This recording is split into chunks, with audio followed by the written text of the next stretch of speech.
For decades, Vince Gill mastered the art of letting silence speak for him. In an industry built on confession, spectacle, and carefully timed revelations, he chose another path. He sang his truths into microphones, pressed them onto vinyl, and then stepped back, refusing to narrate his own legend.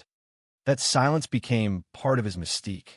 And now, at 67, when he finally confirms what so many whispered about for years, the question is not what he said. The real question is why he waited this long. From the outside, Vince Gill's life looks almost unreal in its consistency. 22 Grammy Awards, 18 CMA Awards, a reputation for kindness that borders on myth. While others burned brightly and collapsed just as fast, Gill endured, album after album, decade after decade, without scandal defining his name. In country music, where personal pain is often turned into public currency, he appeared immune to chaos. Or so it seemed. But silence is not the absence of conflict. It is often the place where conflict is stored. The rumors followed him quietly, never loud enough to force a response, yet persistent enough to linger. They circled around his private life, his humility, his refusal to chase the spotlight, and later, his unexpected role in one of the most iconic bands in American music history. When Glenn Frey died in 2016, the Eagles appeared frozen in grief, their future uncertain. Fans wondered if the band could survive without one of its founding souls. Behind closed doors, another question hovered. Who could possibly step into that space without breaking the spell? When Vince Gill joined the Eagles, many assumed ambition. Others assumed replacement. Some even accused him of benefiting from tragedy. Gill said nothing. On stage, he played the songs exactly as they were written, note for note, refusing to reshape them in his own image. Offstage, he avoided interviews that would have allowed him to explain himself. The louder the speculation grew, the quieter he became. That restraint was not weakness. It was a choice. Gill never wanted to be the story. He wanted the music to remain untouched by ego. He understood something many artists learn too late. Once you explain yourself too much, you start eroding the work itself. So he waited. He let time do what words could not. At 67, when he finally confirms what fans long suspected, the revelation feels heavier because it arrives without urgency. There is no career to save, no image to repair, no audience to convince. His confirmation does not seek validation.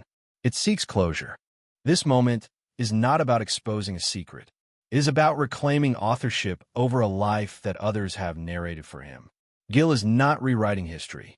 He is simply placing one final sentence at the end of a chapter he has already lived. And perhaps that is why the reaction feels so intense. Because in an age of instant confession, Vince Gill waited until the truth no longer needed defense. Long before the world demanded explanations, Vince Gill had already learned the cost of being misunderstood. Fame did not arrive to him like a sudden explosion. It accumulated slowly, built on trust, musicianship, and almost stubborn decency. That same decency would later become the reason he chose silence over defense, patience over rebuttal, and time over noise. The rumors that followed Gill were never singular or simple. They were layered, evolving with each chapter of his life. Some questioned his humility, mistaking it for passivity.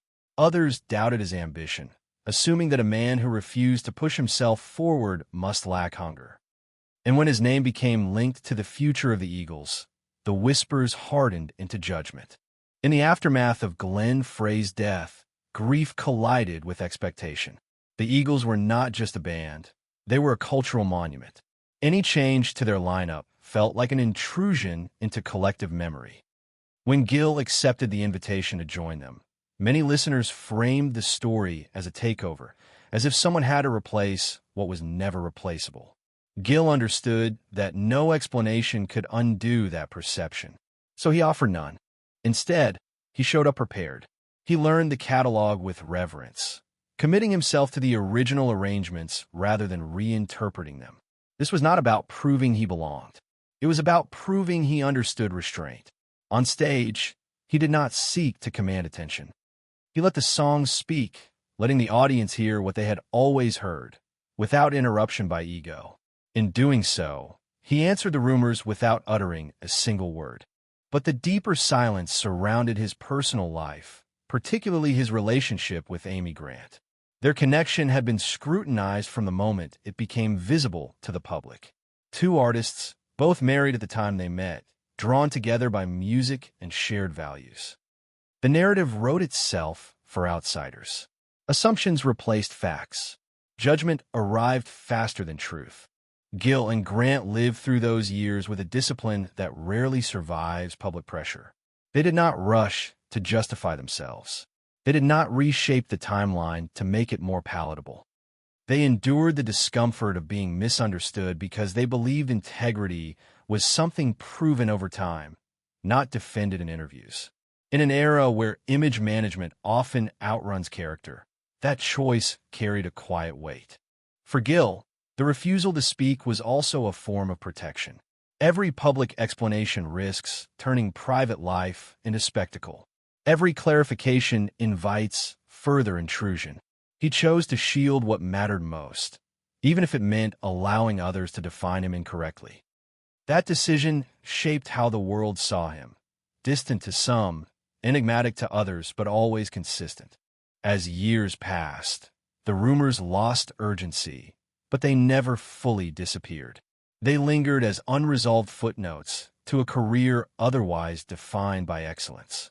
Gill watched generations of artists rise and fall, watched the industry reward volume over patience, reaction over reflection. He remained steady, trusting that his body of work would outlast the chatter. When he finally chose to confirm what had long been suspected, the timing was deliberate. It came after decades of proof, after a marriage that had weathered storms no headline could summarize, after his role with the Eagles had become accepted not as replacement, but as stewardship, after the music itself had settled the debate. In that sense, Gill's confirmation was not a revelation meant to shock. It was an acknowledgement meant to settle. He was not changing the story. He was closing it. And in doing so, he reminded the world of something it often forgets. Silence is not avoidance. Sometimes it is the longest form of truth. For most of his life, Vince Gill understood something that fame often distorts. Not every truth needs an audience. Some truths require time, distance, and endurance before they can be spoken without being twisted. That understanding shaped every decision he made during the years when speculation followed him like a shadow that never quite caught up, but never fully disappeared either. What the public often missed was that Gill's silence was not passive. It was active, disciplined, and at times deeply costly. Each rumor left unanswered became another mark against him in the court of opinion. Each refusal to clarify allowed strangers to construct narratives more dramatic than reality. Yet, Gill accepted that cost because he believed that explaining himself too early would only flatten the complexity of his life into something easily consumed and easily discarded. Nowhere was that complexity more visible than in the intersection between legacy and humility. When he stepped into the orbit of the Eagles, Gill did not enter as a man chasing reinvention. He entered as a caretaker. He knew the weight of history he was touching. He knew that for millions of fans, those songs were tied to memories of youth, loss, love, and identity. To impose himself on that history would have been an act of ego. Instead, he chose invisibility within the spotlight, a contradiction that only seasoned artists can maintain. Every night on stage became an exercise in restraint. He sang lines that once belonged to another voice, fully aware that comparison was inevitable. He resisted the temptation to leave his signature on them. In doing so, he absorbed criticism that might have disappeared had he defended himself publicly. But defense would have shifted attention away from the music, and Gill refused to let that happen. Behind the scenes, his personal life demanded an even greater level of quiet strength. His marriage to Amy Grant unfolded under a microscope that rarely blinked. What outsiders framed as a simple story of timing and attraction was, in reality, a prolonged period of ethical tension, patience, and restraint. They carried the burden of assumptions they could not correct without turning their private lives into public theater. Gill chose not to perform. That decision did not make life easier. Silence has consequences. It isolates. It allows doubt to grow unchecked. There were moments when his reputation was discussed in rooms he never entered, when judgments were passed by people who had never spoken to him. He endured that isolation because he trusted that time would eventually reveal what words could not. Then life intervened in ways no rumor could compete with. As Amy Grant faced serious health crises, the abstract debates about reputation and perception collapsed into something painfully concrete. Open-heart surgery during a global pandemic. Long hospital nights marked by uncertainty and fear. Later, a traumatic brain injury that threatened memory, speech, and identity. In those moments, the outside world faded. What remained was devotion, routine, and presence. Gill did not speak publicly during those trials either. He canceled shows without explanation. He stepped away from obligations without offering narratives to justify his choices. To some, it looked like retreat. To him, it was alignment. For the first time, the silence that had defined his public life mirrored the quiet intensity of his private one. Watching his wife fight to recover forced Gill to confront a truth he had long avoided articulating. Legacy is meaningless if it exists without witness from the people who matter most. Awards, tours, and acclaim do not sit beside you in a hospital room. They do not hold your hand when the future feels fragile. They do not replace presence. By the time Amy began her long recovery, Gill had already made peace with the idea that the world might never fully understand him. What changed was his sense of responsibility toward the narrative he would leave behind. Silence had protected him for decades, but it had also allowed a simplified version of his life to circulate unchecked. At a certain point, refusing to speak no longer felt like humility. It felt like omission. So when he finally confirmed what had long been suspected, it was not driven by pressure or scandal. It was driven by clarity. He had reached an age where explanation no longer threatened the work. The music stood on its own. The marriage had proven its resilience. His role within the Eagles had evolved from controversy into continuity. There was nothing left to defend. What he offered instead was context. Context does not erase rumors, but it reframes them. It reminds audiences that lives unfold in chapters, not headlines. That patience can be a form of courage. That choosing when to speak is as important as choosing what to say. At 67, Vince Gill did not reveal a secret that changed everything. He revealed a perspective that reorders everything that came before it. The silence was never about hiding. It was about waiting until the truth no longer needed protection. And in that waiting, he carved out a legacy far quieter and far more enduring than noise could ever produce. By the time Vince Gill reached his late 60s, the industry around him no longer resembled the one he had entered decades earlier. Music had become faster, louder, and far more performative, not just on stage but in life itself. Confessions were expected. Vulnerability was marketed. Every chapter of an artist's personal journey was supposed to arrive pre-packaged for consumption. Against that backdrop, Gill's long silence began to look almost radical. What many failed to grasp was that Gill's refusal to speak was never rooted in fear. It was rooted in control. He understood that once a narrative leaves your mouth, it no longer belongs to you. It belongs to editors, commentators, fans, and critics, all eager to reshape it to fit their own expectations. Gill chose instead to let his life unfold without constant narration, even when that meant surrendering control of how others interpreted his choices. This tension between control and surrender defined much of his later career. On stage, he exercised extraordinary discipline, staying faithful to arrangements, harmonies, and traditions that predated him. Offstage, he surrendered his image to speculation, trusting that consistency would eventually speak louder than explanation. It was a gamble that required patience few artists possess. As the Eagles continued touring, Gill's role within the band subtly transformed. The early skepticism faded, replaced by a quieter appreciation for what he brought: stability. He was not there to redefine the band. He was there to preserve it. Over time, audiences stopped asking whether he belonged and began focusing on the continuity he provided. That shift did not come from interviews or statements. It came from repetition, night after night, city after city, song after song. Yet, even as public acceptance grew, Gill remained aware of the unresolved questions that still hovered around his personal life. The story of his marriage to Amy Grant had been told so many times by so many outsiders that it barely resembled reality anymore. Simplified timelines, moral shortcuts, easy conclusions. All of it reduced years of emotional complexity into something digestible and incomplete. Gill knew that speaking too soon would have frozen that complexity into a single version, one that could never be revised. Silence, by contrast, allowed the story to keep evolving. As the years passed, the relationship endured not because it was defended, but because it was lived. Longevity became the argument. Resilience became the answer.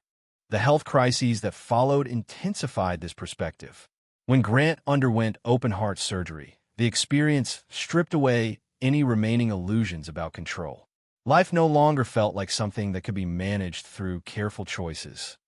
It became something to be navigated moment by moment. Gill's priorities narrowed. Tours became optional. Appearances became negotiable. Presence became essential. During those months, Gill witnessed a side of life that no awards ceremony prepares you for. He watched his wife relearn routines others take for granted. He measured progress not in milestones, but in small returns to normalcy. In that environment, the noise of rumor and reputation felt distant and irrelevant. What mattered was survival, recovery, and patience. It was during this period that Gill's understanding of legacy shifted. Legacy was no longer about how history would remember him as an artist.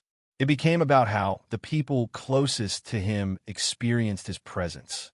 Fame, once the engine of opportunity, now felt secondary to reliability. He began to see that silence had protected him in one sense, but it had also allowed others to project meanings onto his life that were never his own. When Grant slowly regained her strength, Gill found himself reflecting on the arc of his career with a clarity that only crisis can bring.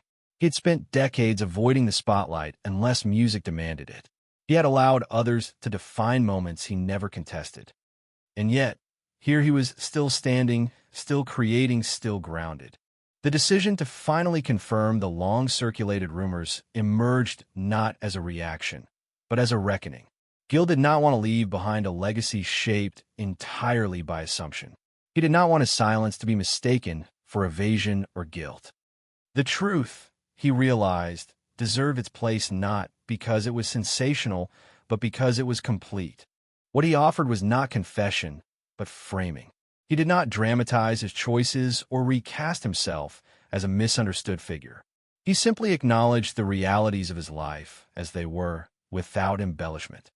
In doing so, he reclaimed authorship over his own story, not to rewrite it, but to anchor it. The reaction was inevitable. Some fans felt relief, others surprise, and a few disappointment. Silence had allowed each listener to imagine their own version of Vince Gill. Speaking disrupted those private narratives. But disruption was no longer something he feared. At this stage of life, clarity mattered more than consensus. Gill's confirmation did not mark an ending. It marked alignment. For the first time, the public narrative and the private reality moved closer together. Not perfectly, but enough to close the gap that had widened over years of restraint. In a culture that rewards immediacy, Vince Gill demonstrated the power of delay. He showed that waiting can deepen meaning rather than diminish it. That truth, when allowed to mature, carries a weight no headline can match. And as the farewell tours approached their conclusion, one thing became clear. Gill's greatest statement was never a song, an interview, or a revelation. It was the life he lived quietly while the world watched from a distance. never quite understanding until he chose to let them. At a certain point in life, truth stops being something you protect and becomes something you inherit. For Vince Gill, that shift did not arrive with applause or announcement. It arrived quietly, shaped by years of consistency, loss, love, and an evolving understanding of what it means to be seen without being consumed. By the time he confirmed the rumors that had followed him for decades, the confirmation itself mattered less than the timing. Gill had already lived through the consequences of misunderstanding. He had watched how speculation could harden in a narrative, how repetition could turn assumption into accepted history. He had also seen how quickly those narratives faded when time introduced evidence that words never could. Longevity, he learned, is the most honest witness. It exposes exaggeration and reveals intention without argument. This realization reframed how he viewed the past. The early skepticism surrounding his place in iconic spaces, the moral shortcuts taken by outsiders when describing his marriage, the casual accusations that came with proximity to legacy, all of it had once felt heavy. Over time, it lost its weight. Not because it was resolved publicly, but because it was resolved privately. The life he built continued to function despite the noise, and that continuity slowly drained the noise of its power. As he entered his late 60s, Gill found himself in a rare position. He no longer needed to persuade anyone of his character. His body of work had already outlived trends. His collaborations had crossed genres without diluting identity. His marriage had endured trials that rarely survive public scrutiny. What remained unresolved was not truth, but alignment. The public image and the private reality still existed on parallel tracks. Choosing to speak was not an act of surrender.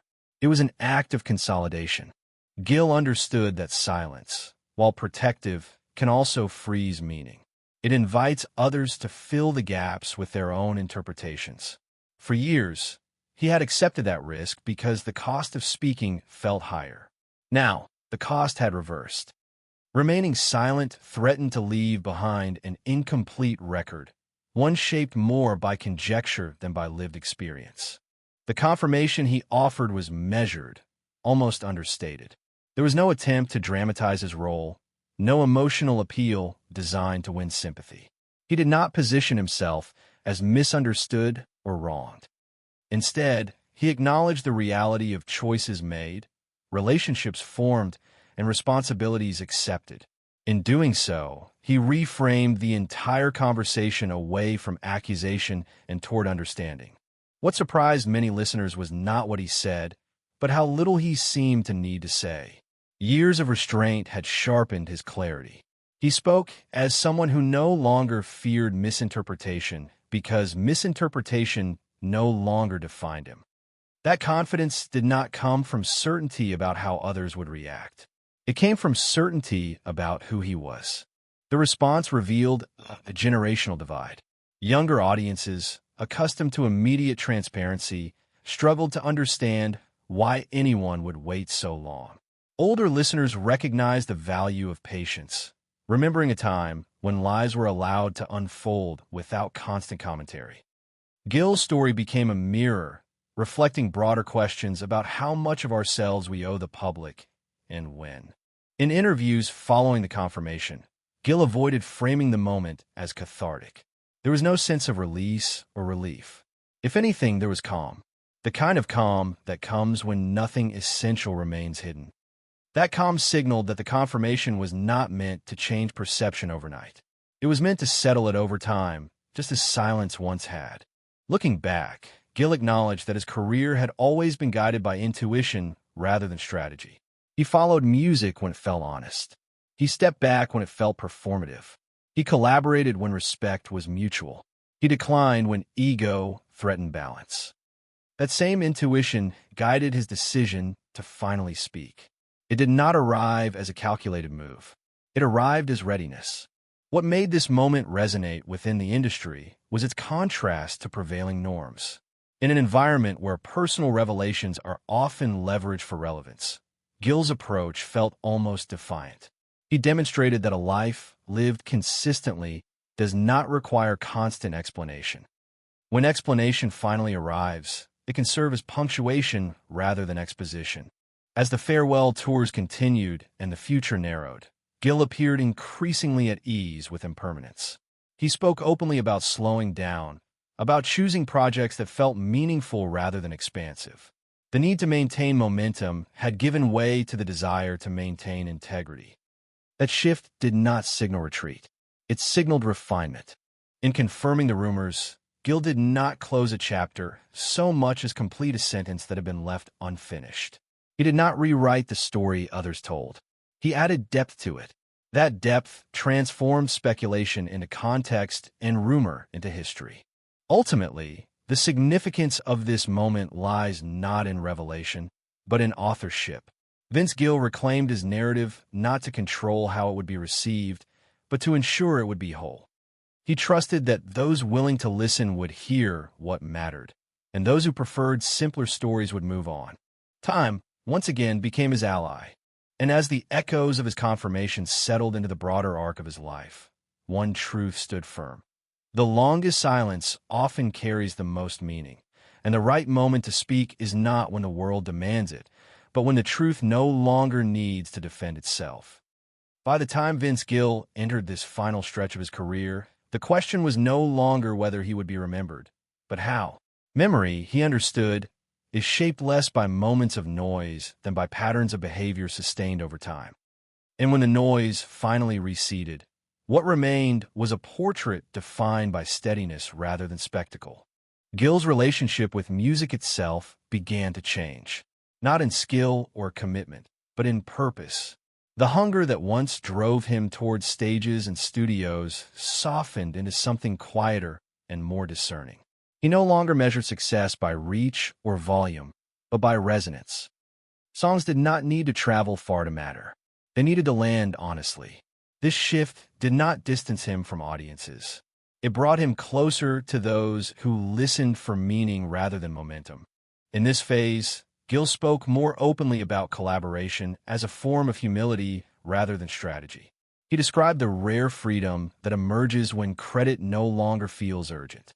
When recognition stops being the currency, creativity expands.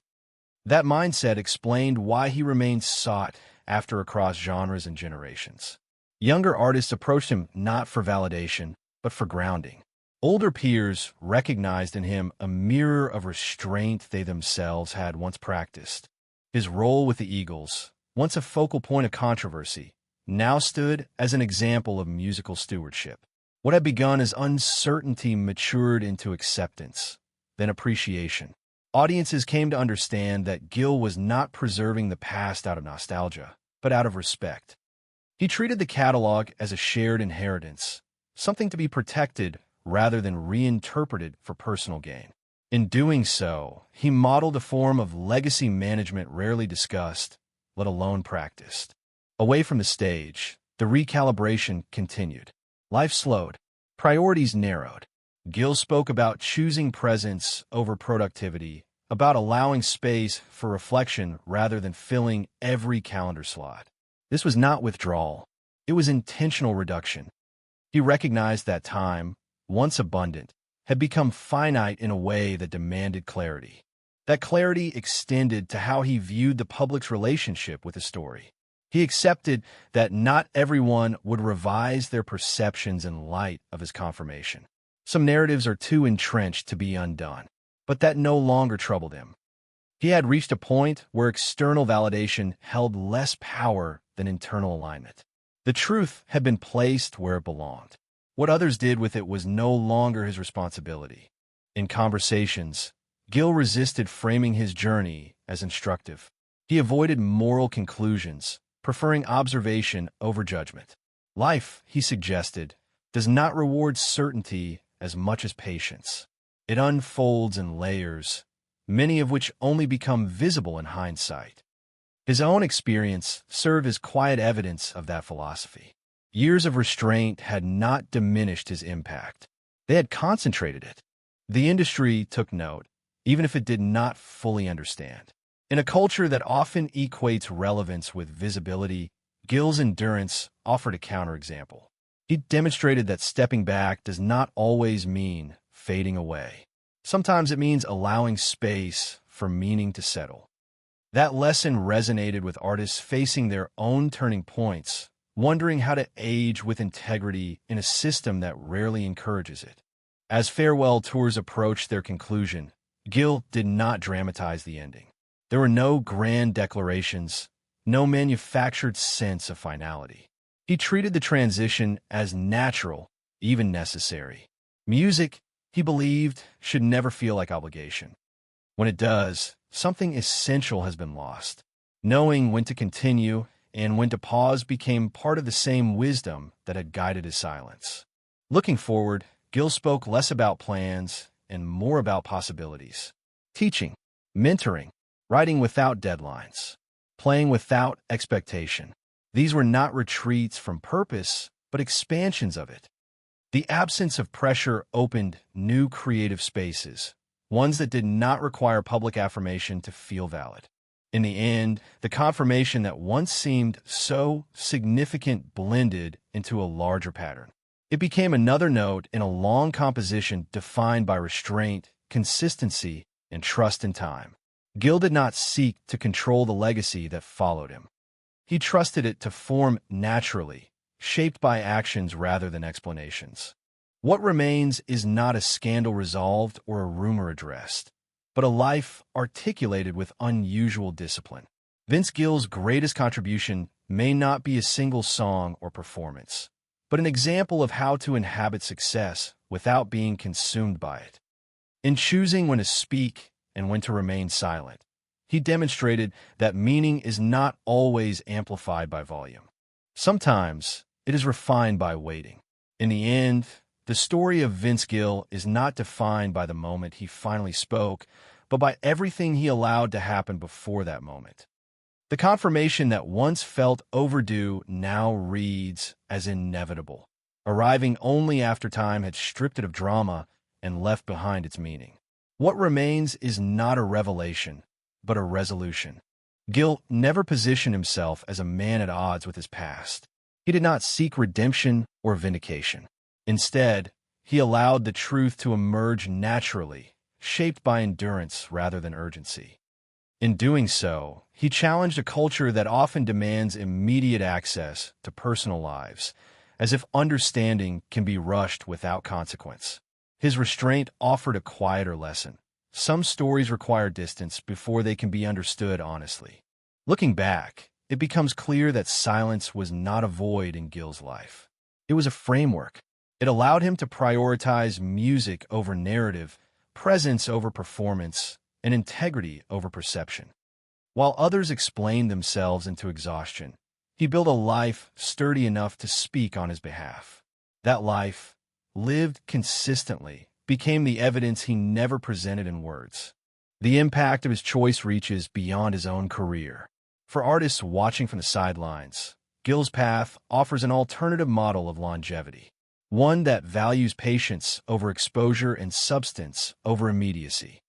It suggests that relevance does not always require reinvention, and that dignity can be preserved even under constant scrutiny. In an industry obsessed with youth and momentum, his endurance stands as quiet resistance. As his public appearances become fewer and his focus narrows, Gill appears increasingly comfortable with incompletion. Not every question needs an answer. Not every chapter requires commentary. He has come to accept that legacy is not something you finalize, it is something others carry forward. His role, at this stage, is simply to ensure that what he leaves behind is coherent, honest, and rooted in truth. The rumors that once hovered around him now feel secondary, almost incidental to the larger arc of his life. They served as background noise to a story defined by commitment, humility, and resilience. By waiting until the truth no longer needed defense, Gill transformed speculation into context and controversy into history. In the final measure, Vince Gill did not confirm rumors to change how he is seen. He did it to align what was seen with what had always been. That alignment, achieved without haste or spectacle, may be his most enduring contribution. It reminds us that the loudest statements are not always spoken, and that the most meaningful conclusions arrive not when demanded, but when earned. And so his story settles, not with a closing argument, but with a steady chord held just long enough to resonate.